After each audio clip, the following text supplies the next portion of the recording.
The Vancouver Canucks' blue line is at a crossroads, and the pressure is on to find a true physically dominant defensive anchor who can define this next era. Enter Keaton Verhoeff. He isn't just another prospect, he might be the most critical piece of the puzzle for Vancouver's long-term survival. Today, we're tearing down his elite defensive profile to see if he's the perfect powerhouse to pair with a guy like Zeev Buium, or if the Canucks are still searching for their savior. Let's dive right into the profile.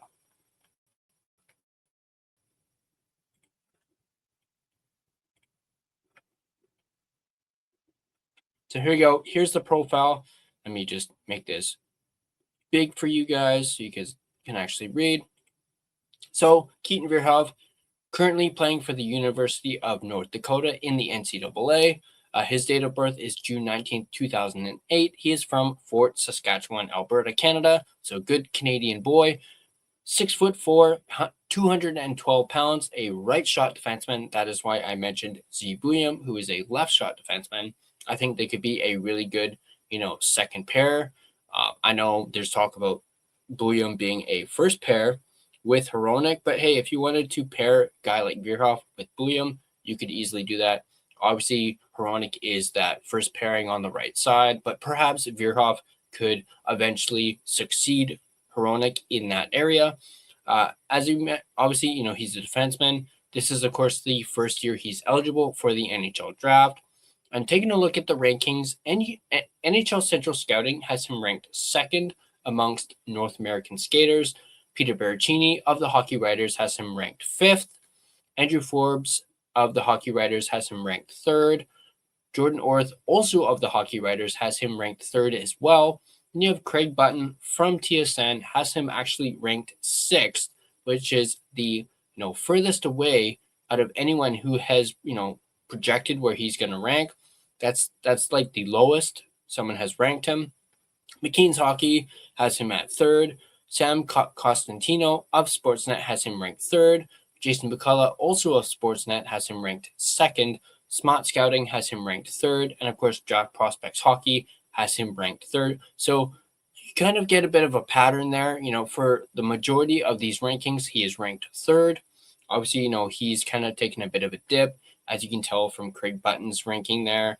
He's kind of in the middle there, between second and fourth when it comes to the rankings. But Keaton Verhoeff was one of several high-end prospects to take their talents to the NCAA when the rules changed to allow Canadian Hockey League players to go to college. In his draft minus 1 year, he was regarded as a projected top 5 pick after scoring 21 goals in the WHL, and that hasn't changed in his draft year. His transition to the NCAA has been almost seamless and get this, goalie turned defenseman. So he was at one point thinking about playing goalie, but obviously, changed course and decided to be a defenseman, is at nearly the same goal and point pace for North Dakota as he was for the Victoria Royals. Verhoeff's prowess at the college level also caught the eyes of Hockey Canada brass as they added him to their roster for the 2026 World Juniors. He didn't look out of place among 19 and 20-year-olds. The 17-year-old had an impressive 4 assists in 5 games, playing limited minutes alongside fellow draft prospect Carson Karels. In college, Verhoeff has quickly developed into a top option for North Dakota head coach Dane Jackson as he regularly deploys him over 20 minutes a night. His size and right shot are 2 obvious reasons why he will be a top pick this year. But his skills go beyond that. Along with his high-end hockey IQ in the offensive zone, he possesses a hard and accurate slap shot and wrist shot that he's not afraid to use, especially on the power play. He will almost certainly be an elite power play quarterback in the NHL one day, as he's already showcasing that fact at a high level in the NCAA. While Verhoeff skates well for his size, many scouts and experts point to his backward skating and mechanics, his pivots, full-way mobility, etc., as areas for improvement. They describe it as quote-unquote average, which could hold him back from hitting the heights of what 2025 first overall pick Matthew Schaefer is currently doing in the NHL right now. That said, those things can be fixed with the help of a skating coach. he also needs to work on his rush defense. But as Luke Zdanowicz of McKeen's Hockey points out, most of his issues there stem from his skating, which will be eliminated if that is fixed. Apologies if I mispronounced that person's name. Little bit of a tongue twister there. But let's take a look at his NHL draft projection, as we kind of talked about a little bit earlier. The only draft expert that has Verhoeff outside the top 5 is, of course, as we mentioned, Craig Button. Everyone else has him either second, third, or fifth. He will likely go very early with an outside chance of first overall. Now, of course, if you guys remember my video with Dave Hall, he was really high on Keaton Verhoeff. Keep in mind, this was from back in, I believe it was January. So a lot has changed since then. And I'm actually curious to know if Dave's, opinion on that, if the Canucks do drop down to third, if Keaton Verhoeff is still his pick, that of course may have changed. Hopefully we can get Dave Hall on hopefully soon so we can actually ask him that. But let's take a look at some quotes when it comes to Keaton Verhoeff. In the offensive zone, he is raw but creative and smart, showing flashes of an explosive power play defenseman, though there are shortcomings in his skating and in his defensive game on rushes and in defensive zones. He will most certainly be going back to college next season to continue to polish his game. That is from that same person that we talked about, Zdanowicz from McKeen's Hockey. You look at his size and his ability to handle the puck as a big, strong defenseman. A lot of guys can't do that at his size, but he plays the game the right way. Now, he can skate, he can handle the puck, he can make plays, all the tools to be a very high-end hockey player in the NHL. And this is coming from Hockey Canada head scout Byron Bonora. Verhoeff has good vision and comfort on the puck, though he can occasionally bobble or overskate it and is prone to hanging onto it too long because he wants to make something happen. And a big, hard shot, he's competitive. He's just an average skater, though, and I've seen him struggle with pace. He's smooth, but can look a half step slow out of the blocks/pivots, which has never left me lower on him than most. But he can make plays, he can run a power play, and he has an NHL shot. This coming from Scott Wheeler from The Athletic. Verhoeff is a big two-way defenseman. He's a strong skater, especially for his size. He isn't flashy offensively, but he has good skill, sees the ice at a high level, and makes difficult plays with a great point shot that will be a threat in the NHL. He's hard on his checks and uses his size. He projects as a tough minutes top pair defenseman who could score at a quality clip. This, of course, coming from Corey Pronman of The Athletic. Let's take a look at some of his strengths. His size and physicality obviously is one that leaps out right away. His shot, as was just mentioned in that quote there. His passing, his hockey IQ that was mentioned a little bit earlier. His edge work, his compete level, as well as his poise. Let's take a look at some things that you could say are under construction and perhaps some improvements could be made. First off, obviously, there was a lot of talk about his skating mechanics and how, especially with his backward skating, his shot selection, that was touched on as well, his stick handling, his rush defense, as well as his decision making. Let's take a look at what his NHL potential could be. Verhoeff has all the tools to become a top pairing offensive defenseman, an elite power play quarterback. Even if his skating doesn't improve, he will still be a solid NHLer. He, of course, models his game after Drew Doughty and Thomas Harley, two very good defensemen. So if he can improve in that area, his ceiling is pretty high. And if you really think about it, Thomas Harley has kind of burst on the scene in the last couple of years. No one really knew who he was. And then he had that great season. I believe it was, I want to say, what was it, 23, 24, or possibly even last year, 24, 25. I know how good of a defenseman he is because I always make a habit of picking Harley when it comes to my fantasy league. I did that actually in that year that he had that breakout season, and it really did wonders for me.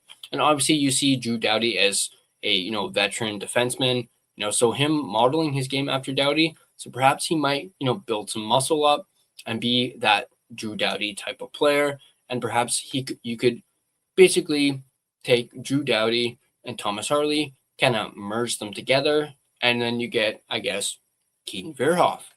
But let's take a look at the risk and reward analysis. So the risk is only a 2 out of 5 of a risk, but the reward obviously is a 5 out of 5. And you kind of expect that from a potential top 3 pick when it comes to a guy like Keaton Verhoeff. Speaking of fantasy, his fantasy hockey potential is an 8 out of 10 for his offense and a 7 out of 10 for his defense. Let's take a look at some of his awards and achievements.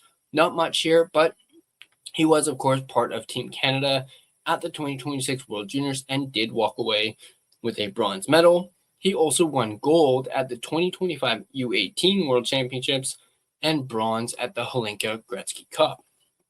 There are some interviews / profile links. I will leave a link to this profile in the description down below so you guys can check these links out yourselves.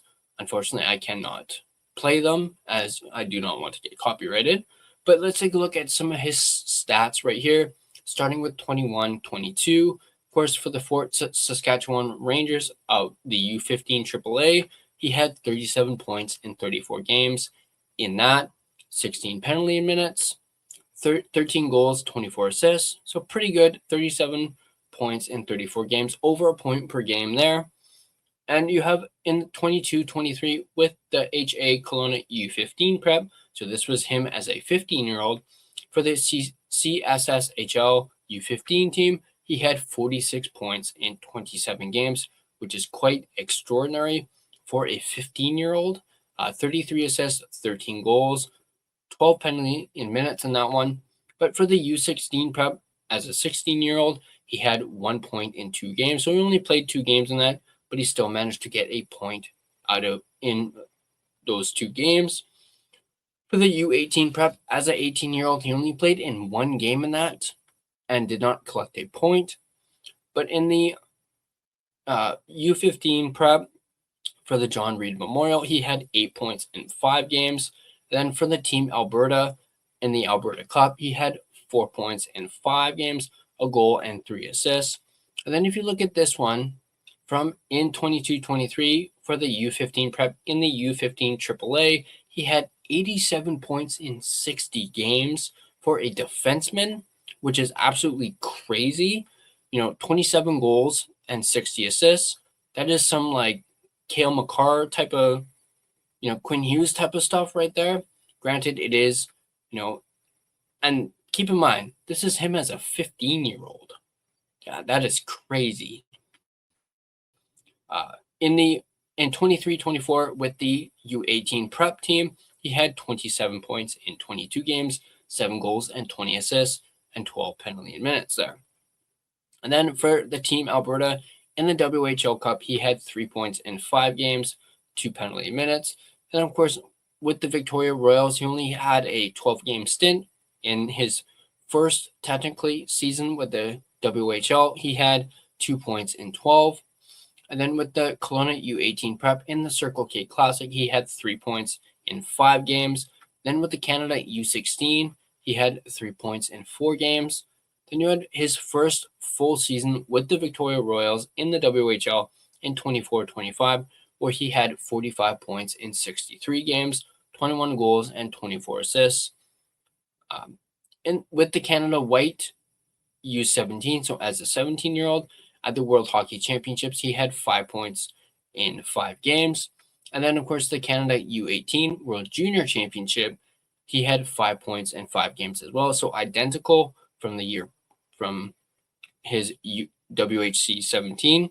And of course, this brings us to this current season with the NCAA and the University of North Dakota, 20 points in 35 games, 6 goals, and 14 assists.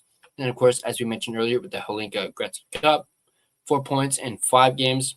And then at the World Juniors this past year, he had 4 points in 5 games. Of course, we have some videos here, so you guys can check those out with the link that I leave in the description down below. Of course, as I mentioned, do not want to get copyrighted. due to playing the video, or you guys can possibly find these videos over on YouTube as well. But that does it for this prospect profile. I hope you guys enjoyed this. And let me know what you guys think in the comments down below. Do you guys think Keaton Verhoeff is that pick if we do drop down to third and lose out on McKenna, Stenberg, the two big fish? Do you guys think Keaton Verhoeff should be that third overall pick?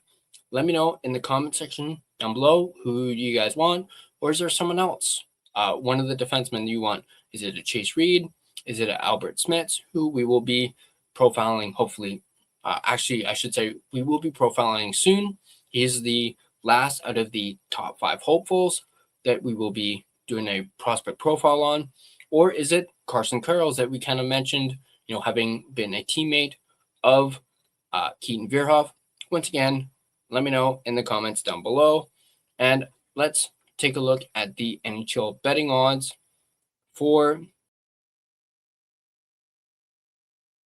Friday, April the 3rd. So let me just move that.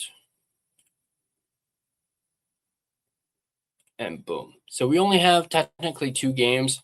I did the Flyers and Islanders one. I obviously made the mistake in my post game calling the Flyers the Phillies.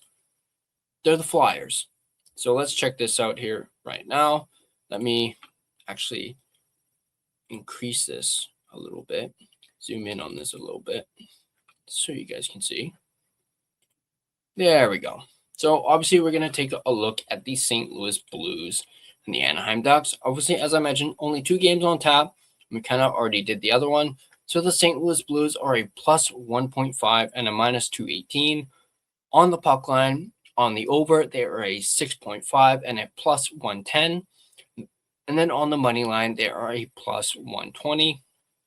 Meanwhile, the Anaheim Ducks are a minus 1.5 and a plus 180 on the puck line, and they are the under at 6.5 and a minus 130. And then on the money line, they're a minus 42. Keep in mind, these odds are, of course, subject to change. And, of course, please play responsibly. On that note, a big shout out and thank you to DraftKings Sportsbook. That is a sponsor of this video. And, of course, also, they're an official sports betting partner of the NHL. DraftKings Sportsbook, an official sports betting partner of the NHL, is built for the fastest game on ice. With player props and live betting, every shift, every shot, every save gives you options to get in on the game with DraftKings Sportsbook. New customers bet just $5, and if your bet wins, you get $300 in bonus bets instantly. Download the DraftKings Sportsbook app and use code THPN, that's code THPN, to turn $5 into $300 in bonus bets if your bet wins. In partnership with DraftKings, the crown is yours. Gambling problem? Call 1-800-GAMBLER. In New York, call 877-8-HOPE-NY or text HOPE-NY. In Connecticut, call 888-789-7777 or visit ccpg.org.